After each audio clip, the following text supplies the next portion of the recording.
Well, we are so glad to have you all with us. So sorry for the circumstances that are bringing forward all of these ideas and the need for these resources right now. Of course, know that the entire One Call community is with you in prayer right now. We just hope that this session here, we're going to be able to share some ideas.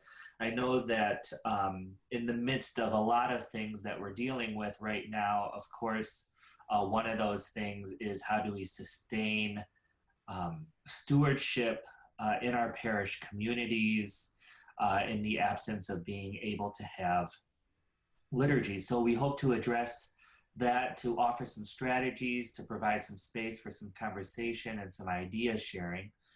We want to structure this um, in the four mysteries of our faith. Kind of use those as jumping off points. So we're going to be talking in terms of a structure of where we'll talk about incarnation, the Trinity, Paschal mystery, and resurrection. And so we're going to kind of make our way through that as we talk about stewardship. Of course, please offer your ideas, your comments, your questions in the comments. I will be acting as our moderator for that, so we'll try to move through as many of your concerns as we can. So with that, I will turn it over to Liesa to get us started. Thanks, Zach, and welcome to everyone this afternoon. I spend a lot of time talking with parish leaders about stewardship. And so often, the first thing that comes to people's minds when they hear that word is money. It's about the need for financial giving. And that certainly is part of what stewardship is all about. But I think many of us recognize that stewardship is much bigger than that. And so I'd like for us just briefly to think together about what stewardship really is, and then make a connection between stewardship and this moment that we find ourselves in with the suspension of public liturgies and all of the many needs of our people at this time. My beginning point always when I talk about stewardship is to remind us that each of us is created in God's image, that every person is a precious child of God, and that each of us has been given particular and wonderful gifts. We've been given the gift of life, of faith, of talents and strengths and resources. And we're called to steward those well. And when we use that word steward, I think it's helpful to remind ourselves of what it means to be a steward. If we think about the steward of the vineyard or the steward of the land, that steward is given responsibility for something that belongs to another. And not just to sort of care for it and protect it, but actually to nurture it and to bring it to yield with increase, to make it fruitful. When we apply that meaning of the word steward to our lives, we realize that all of our many blessings, our abundant blessings, have been entrusted to us by God, and that we are called to make all of that fruitful. And actually, in doing so, we give glory to the giver of all of those many good gifts. I think perhaps right now it might be a little bit hard to think of ourselves as blessed. We're so surrounded right now with a message of scarcity, of fear, of anxiety. And yet we know that we have great hope in the Lord. And that, in fact, our faith, that gift of faith, will help us to navigate this current moment. I've been thinking a lot about the outpouring of people at this time in recognition of the importance of being together when we're being asked to pull away, when we're being asked to keep a certain kind of social distance. And it really is very counterintuitive for all of us because we are hardwired for each other. You know, the incarnation of the Lord says to us that God enters into our lives in a very real way, that Jesus came to be one with us in order to show and to share God's love with the world. And as Christian disciples, that's who we're called to be now. We're called to show and to share Christ with others. And we do that by stewarding those many gifts that we have been given. I, I've been thinking a lot about, you know, very often when we think about stewardship and when we talk about stewardship in our parishes, we sometimes use that phrase time, talent, and treasure. And this is a moment when really all of that is being called for in the circumstances in which we find ourselves. You know, we have an incredible opportunity to show the love of God by sharing our time and our presence and our attention, even though that might be on the phone, it might be through social media, it might be on a Zoom call where we're able to be together virtually. I've been thinking about the gift of technology and how we may take responsibility for using this gift in a way that shares the good news of the Lord with others at this time. Many of our parishes already have a Facebook page. I know many of our priests are already doing Facebook Live. They're posting videos on the parish website. A lot of parishes are already reaching out by way of email. But let's think a little bit more about how each of us as individuals might also act as stewards in this time. You know, how hard would it be for us to reach out and call people that we know who are homebound or who may need some encouragement? Maybe those that we know that already struggle with depression.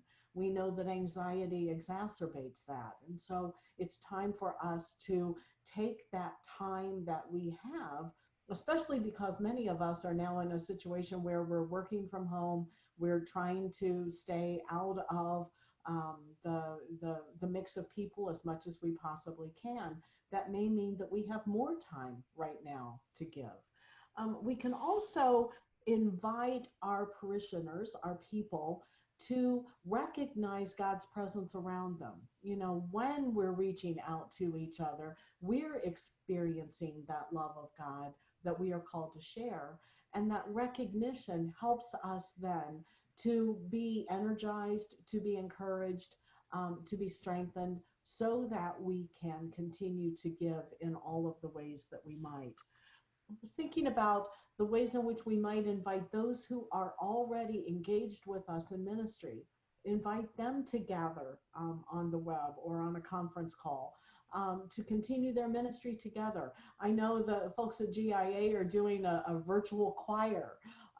We certainly could be doing that in our parish groups as well. You know, it won't be long, hopefully, before we're all back together and our music ministers can be ready for the homecoming, as it were, when we finally are back together. There's a lot of evidence that when people are deeply rooted in the life of the parish community, that they're much more likely to give of their time and their resources, and they're much more likely to live and grow in faith.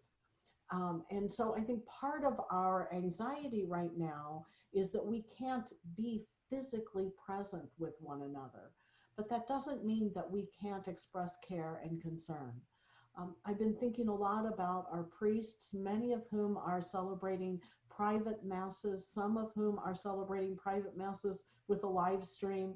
But what if our priests were also to share either in an email or a video a little moment of encouragement throughout the week? What about staff members or other parish leaders? You know, there are many ways that we can help our people to know that we are walking with them in this time, and we invite them to walk with each other as well. been thinking about those who are already trained as Stephen ministers, the Eucharistic ministers who very often take communion to the homebound, who may not be able to do that right now, but could certainly call their people.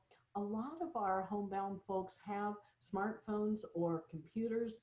They can do FaceTime, they can do Skype, and it might take us showing them how to do that. I've actually been doing a few Zoom tutorials this week with people my age that have never done Zoom before. But once people get comfortable with the technology, they won't feel so isolated, and hopefully that anxiety may dissipate as well. Let's talk for a minute about financial stewardship because I know that this is on the minds of a lot of parish leaders.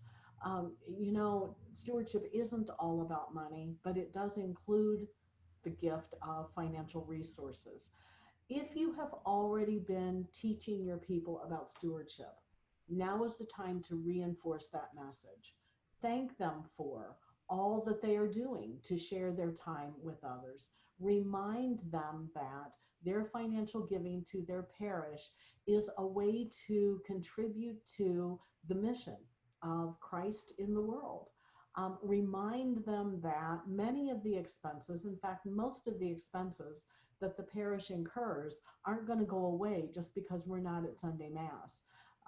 As a colleague said to me, with the exception of the cost of a little bit of bread and wine, all of the rest of the expenses continue, even though we're not together for Sunday liturgy. And so I think it's important for us to share that with our people.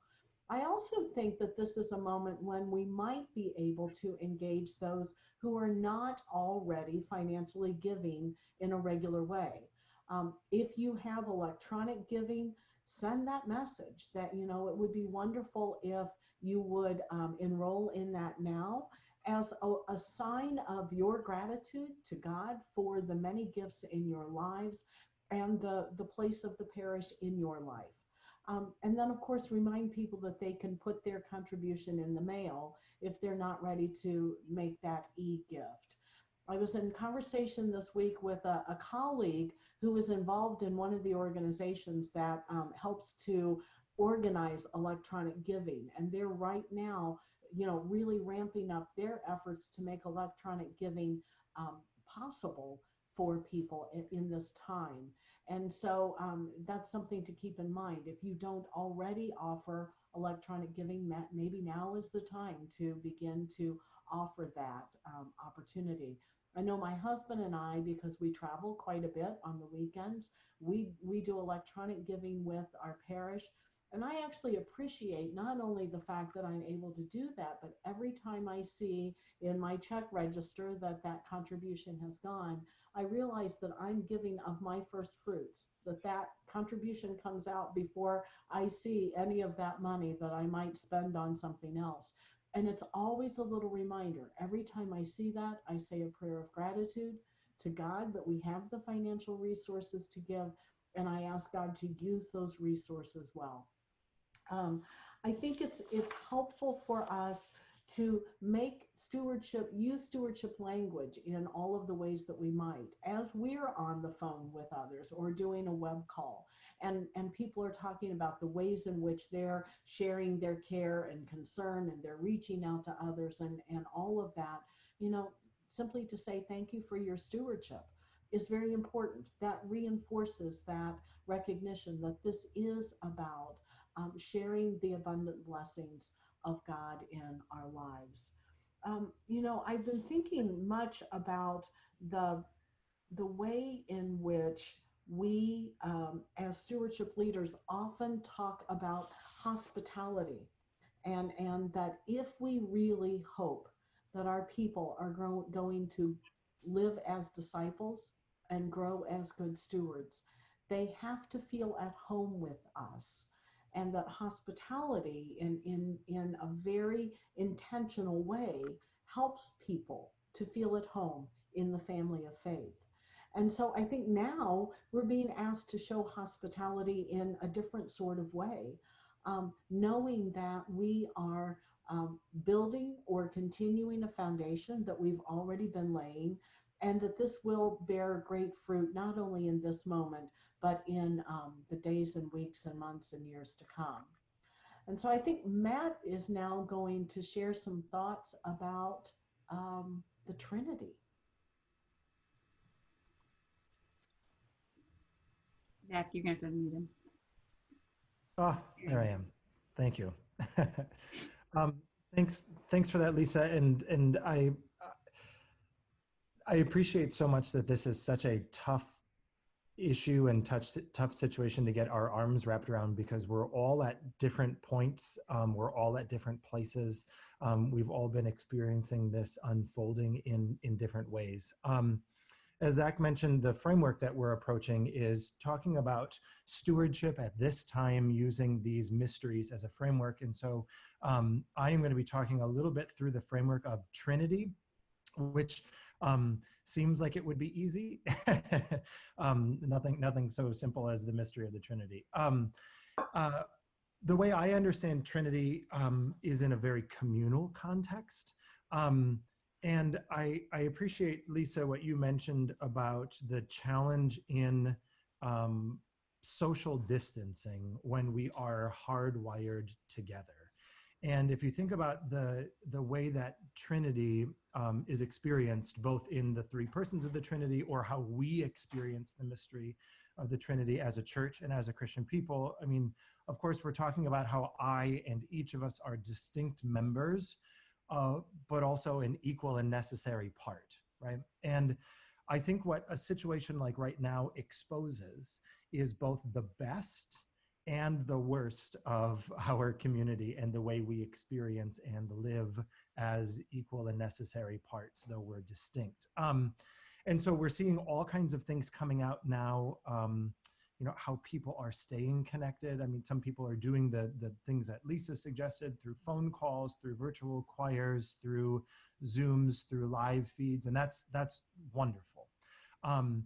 I think also this helps to expose, though, the ways that we make assumptions about our knowledge of and connection to other people in our community. So I'm going to say something and then I'm going to qualify it, because what I'm about to say is using language that is too soon, given the stark realities of what we're in right now. But right now, this situation presents us a significant opportunity as a church.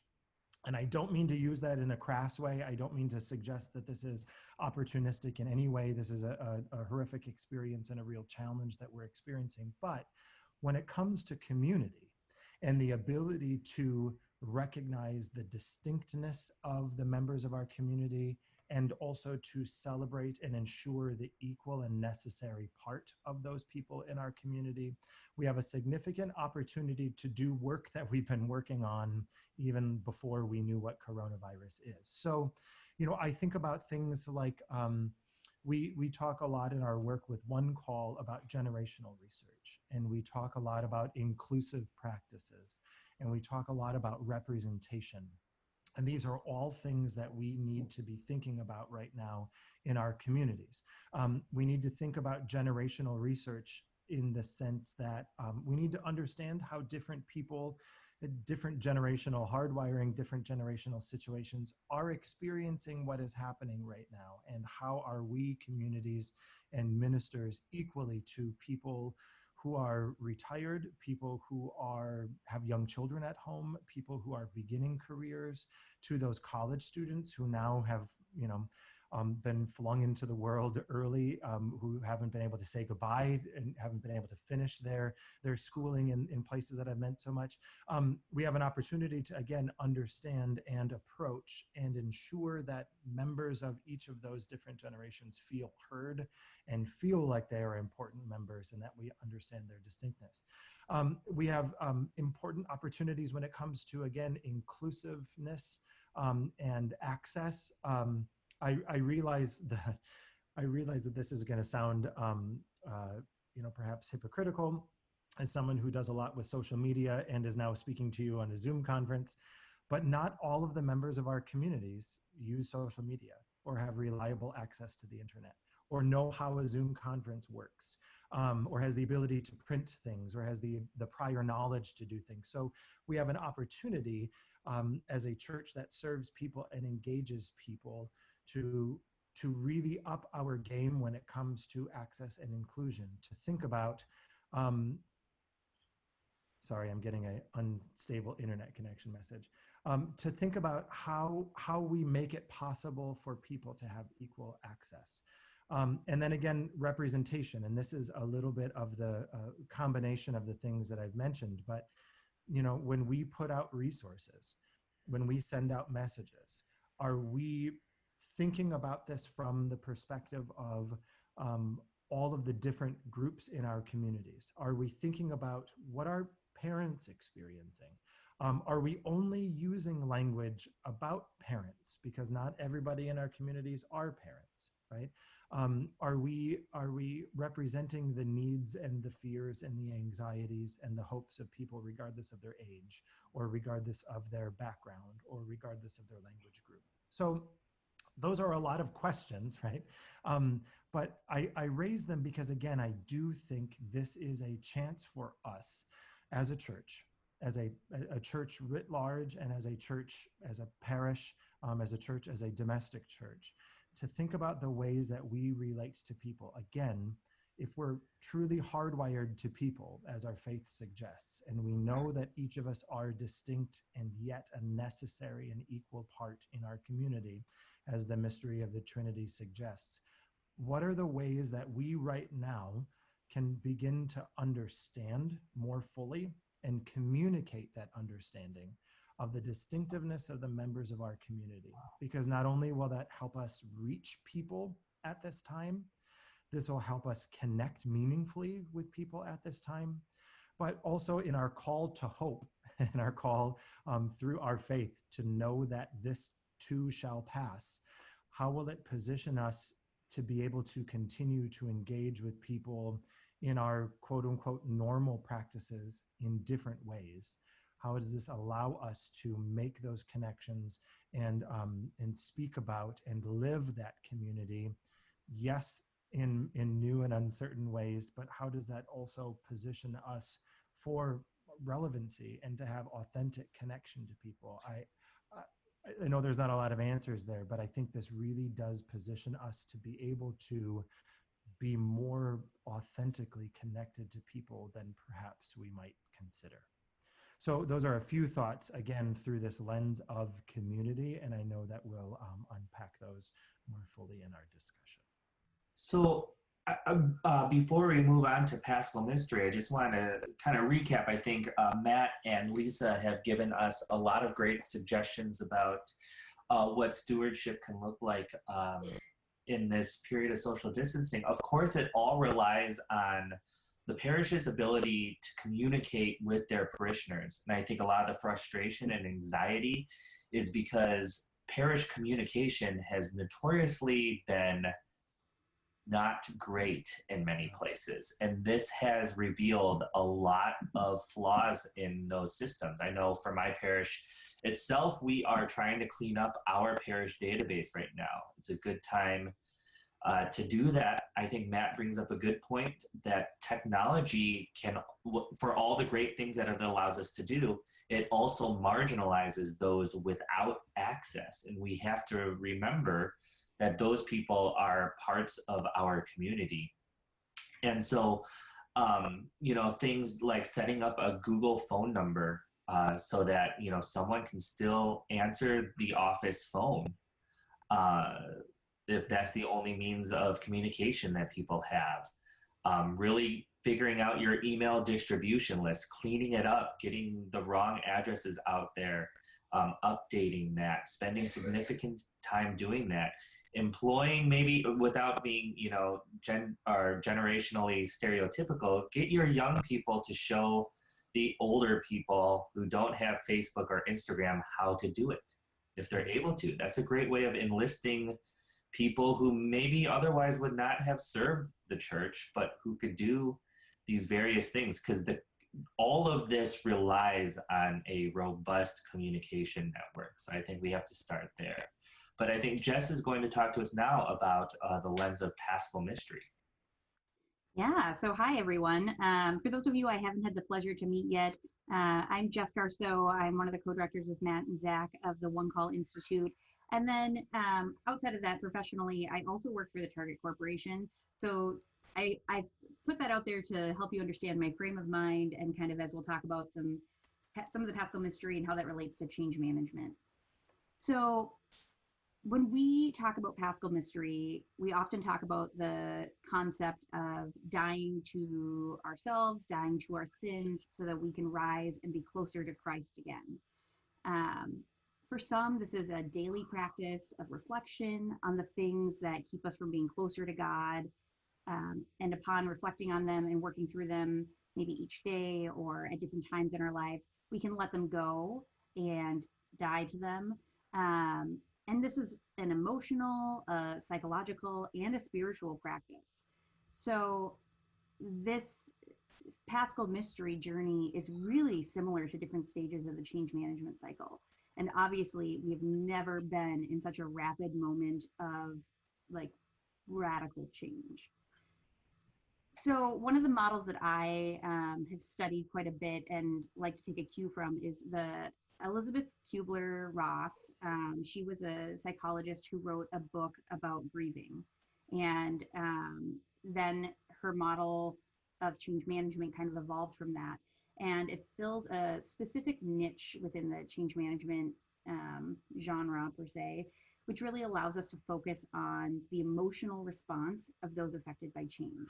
So again, as stewards of our parish, as stewards of our broader communities, how can we help our communities process these changes and process their emotions? So in this journey for us to accept and process change, we need to create outlets to express the emotion, especially for those who are maybe more socially isolated than others, but for all of our community. And in this time of social distancing, I think there are a lot of people struggling with this. The news is coming fast and furious. The policies are changing day to day. The numbers continue to climb. And there's never been a moment where we've been more united. And unfortunately, it's more united in fear, I think, than most other things. So our role as stewards and as ministers now includes seeing ways to help people express their grief, but not dwell on their grief. So we really want to honor and respect where each person is at in this journey. We want to journey with them and be part of the journey. And that might include doing things like maybe you're going to host a group chat, or maybe you're going to call specific parishioners and or start a phone tree to call even more parishioners to really just ask, how are you feeling? How are you coping with this? Where are you at? Some people haven't even spent time processing the emotional side of it yet. And so sometimes just asking that question begins the self-reflection process, even if you're only journeying with them for one small part of that process. It helps get things moving. Why this is important is, again, going back to Kubler and Ross, she really pinpoints 5 key steps to our grieving process. So there's denial, which I think we've all been there. Especially as COVID-19 was a thing in China, but couldn't come here. There's anger, there's bargaining, depression, and acceptance. So right now, as a church, we have to work toward acceptance of the unknown, acceptance of the radical changes that are occurring to our daily lives in all facets.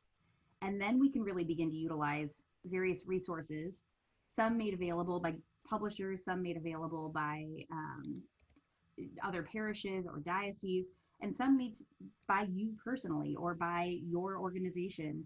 And those resources will help us kind of move beyond this to really live our faith in a different way, at least for the time being. We can also, one of the easiest ways to help people move through the change process is to engage them in the change. At this point, it's here. And so now we need to brainstorm and come together as a community and provide outlets for people to share their ideas, to share what they need from us, to share, for us to be able to share back resources with them that can be co-created or created in new ways or shared in new ways. You know, as Liesa said, we really got to use our time, talent, and treasure in whole new ways to be stewards during this super critical time. Basically, we're all working really hard to get to and stay in a place of acceptance.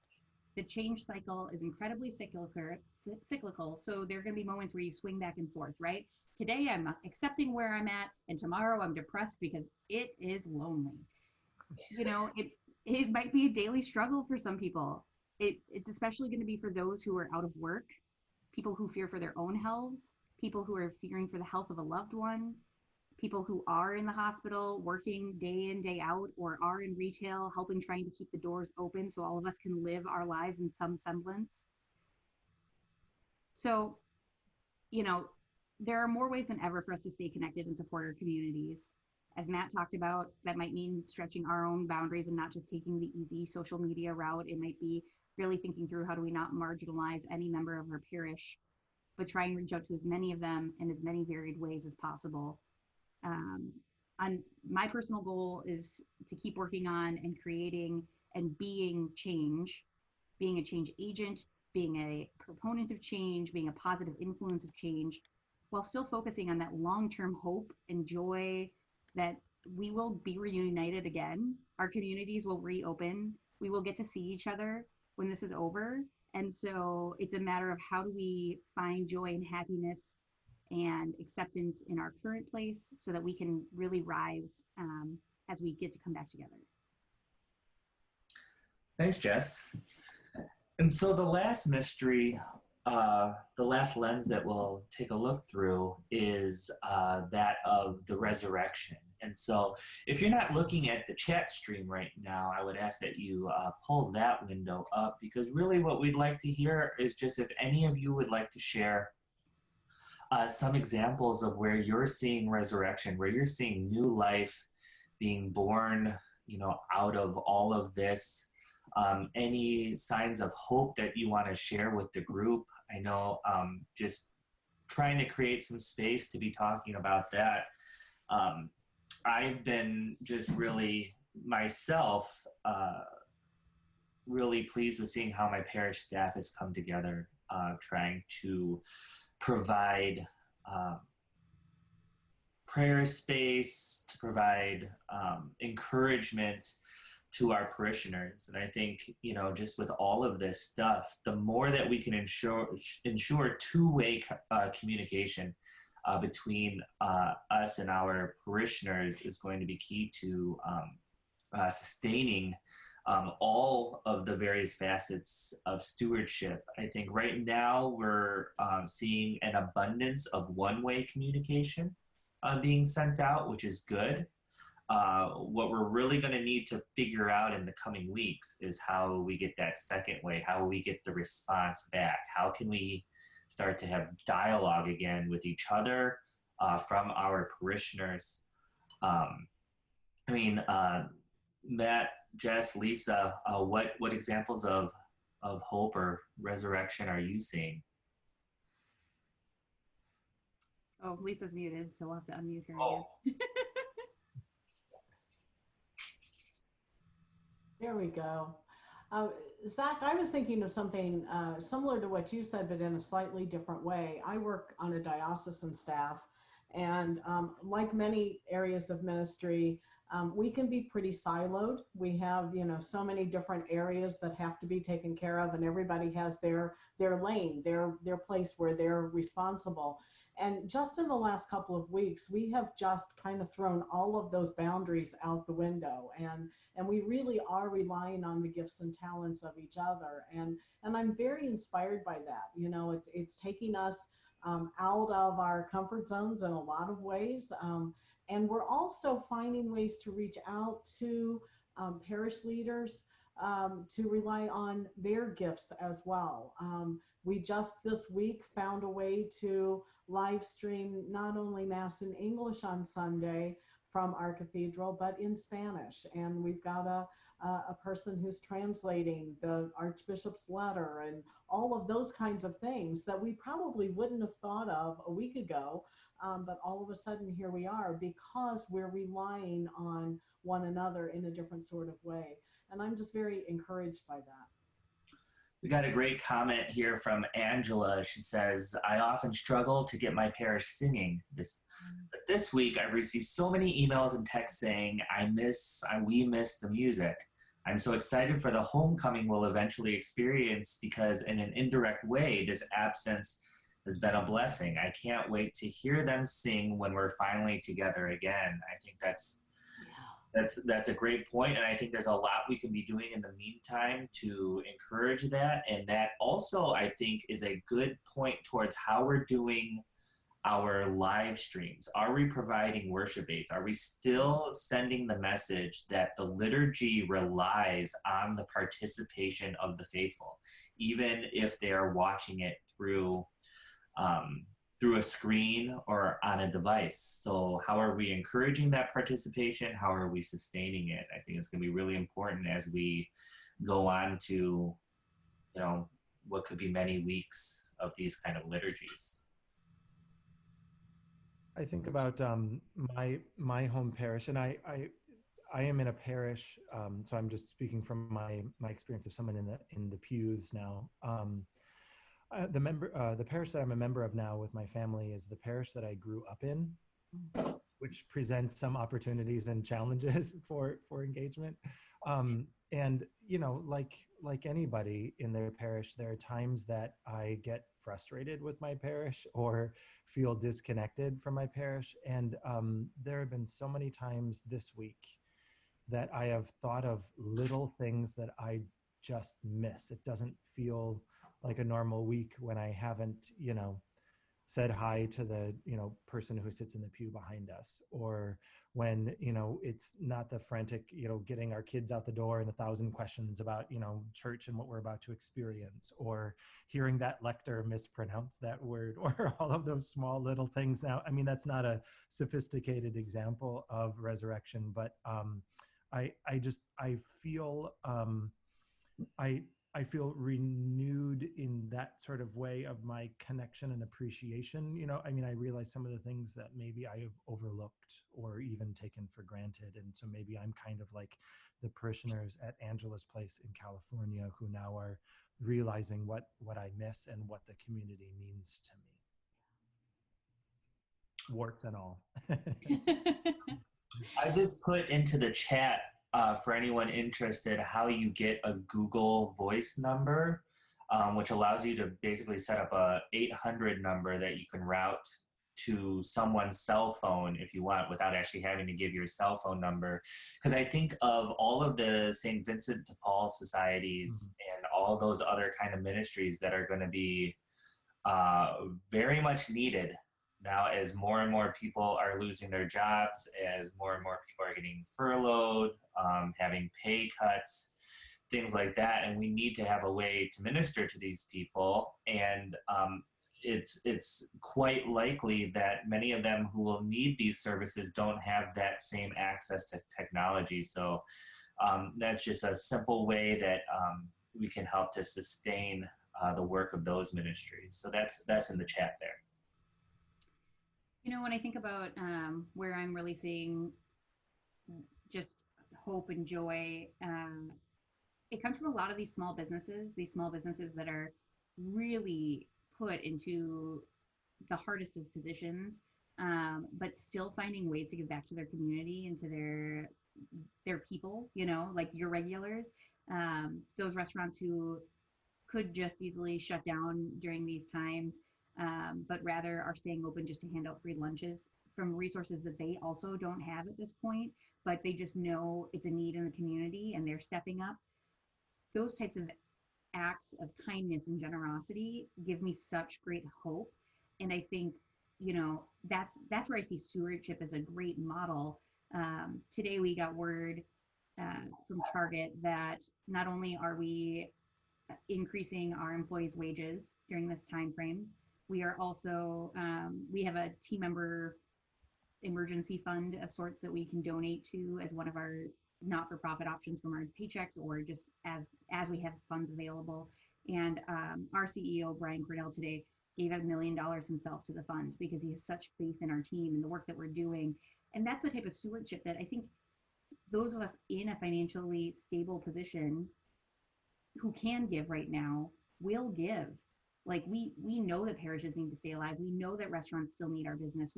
So while not everyone is going to be in that position, there are those who will be. And so how can we, again, not as an opportunity, but as an opportunity, reach out to them or help provide them avenues in which they can share their financial gifts or their talents. Yeah. Jesus's model of mercy and compassion was not one of saying, hey, I'm here if you need me, give me a call. Jesus sought out those in need. And I think as parish communities, we have a unique responsibility to do that, to identify the people who might be in need, who maybe can't get to us, maybe don't know how to get to us, to be identifying that and proactive and calling that out. I want to bring in a couple more comments from the chat. Joanne says, in the last week, I've helped more people who have not wanted to invest in technology in the past see the benefits it can now have in a parish or collaborative. I'm glad I can show that it's just another tool in the liturgical pastoral tool belt, but one that is needed in this new age of communications. Absolutely. Samantha says, this is her example of hope, being able to have a Zoom meeting with my choir yesterday just to catch up and be there for each other. Our church is merging this summer, so this was supposed to be our last Holy Week together. But being able to connect virtually was a relief for everyone. Also hopeful, the dolphins and other animals are reappearing in various cities that are now cleaner. Yeah. It's interesting the environmental impact shutting so many things down has had, right? And so quickly. Yeah. I think for myself, I'm planning to move to Minnesota this summer. It's quite possible I did my last mass at St. Ignatius without knowing it. I don't know. That's not for certain. Let's see. Here's a question. I think, well, there's questions and comments. There's a lot here from Maria Malazzo. So let's. He says, I'm so incredibly thankful for all the resources we are given to be able to live stream masses and offer worship aids. Thank you, One License. But I'm struggling with ways we can engage our older community because we have so many that do not use social media or internet resources, as you have all said. I know this is all new, so I'm sure we will continue to think of things as we go along, but has anyone thought of ways we can extend our hands to this population without putting any of us at risk? I'd love our younger generation to help our older generation with this, but we can't have them together, of course. Yeah, that's true. Thank you for the Google numbers suggestion. Yeah, definitely something I'll look into. Of course, our finances will struggle, so I don't know if that's a possibility, but something to think about. Oh, because she's was thinking about doing mailings. Yeah.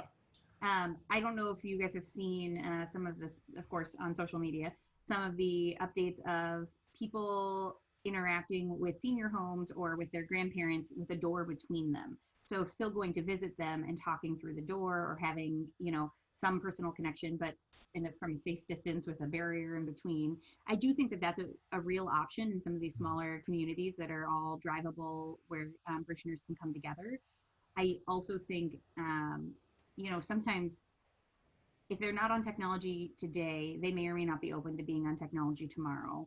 And so sometimes it's, instead of trying to change or evolve them, sometimes it's having us take a step back and think through, okay, what does that mean? How am I going to reach them? Maybe I'm not sending out mailers to the entire community, but maybe there are a couple people that I'm going to send handwritten notes to, or that I personally am going to call, or that I'm going to work with the young people and assign. Like my parish sent out in the online bulletin this week, we're asking those who are interested to sign up to be like a check-in buddy for our vulnerable population. So especially those who live by themselves, etc., they especially want to pair youth with those people to call 2 or 3 times a week and check in. One quick thing that I'll add, just some ideas to share. I think it's important, as we think about the digital resources we're putting together, like the worship aids that Maria is talking about. I don't know about all churches, but many churches are maybe physically open, but not having public masses. I think even to have some of the resources we're providing for our parishioners in printed form available for people to pick up or to take. I know there's concern about surfaces being a conduit for virus and everything, but there are steps that can be taken to ensure that they stay, sterile. I also think similarly, the ability to put out our hymn resources or our missalettes, both GIA and WOP and OCP are offering all kinds of opportunities for people to order. Lit Press also, things like Give Us This Day or seasonal missalettes for people to have at home. Some parishes are considering allowing people for the time being to take their pew resources home.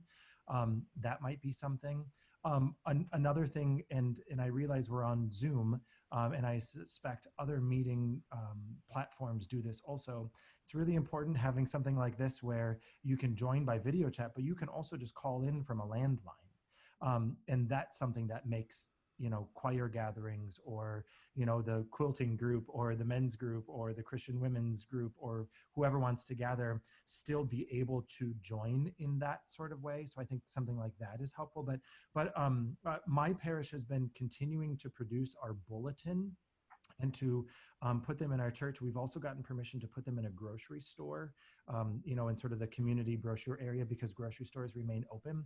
And for many members of our community, it's not so much getting news about the community, it's the habit and the ritual of getting the bulletin. That's so important, of seeing it on their counter. And so I think, again, just even those little touch points in a way we can provide physical resources would be really helpful. Yeah, Liesa, it's so difficult, I think, where so many of our parishioners' only interaction with our parish is through the Sunday liturgy. Of course, that's not everybody. And so I wonder, maybe as we wrap up here, if you have any thoughts about we've talked about all the digital things we can offer, but how else might a parish continue to remain relevant in these people's lives so that the stewardship ask doesn't seem out of place or unfair? A couple of things have been on my mind about that, Zach. Part of this is all of the statistics and our own experience in our own parishes is that somewhere around half of our people are somewhat engaged in the life of the parish community, meaning that they do something more than simply come to Mass. They're involved in ministry. They might give to a food drive or a coat drive. They may give a little bit on Sunday, but it's not reflective. It's just a habit of, oh, I'm at church, I have to put something in the basket.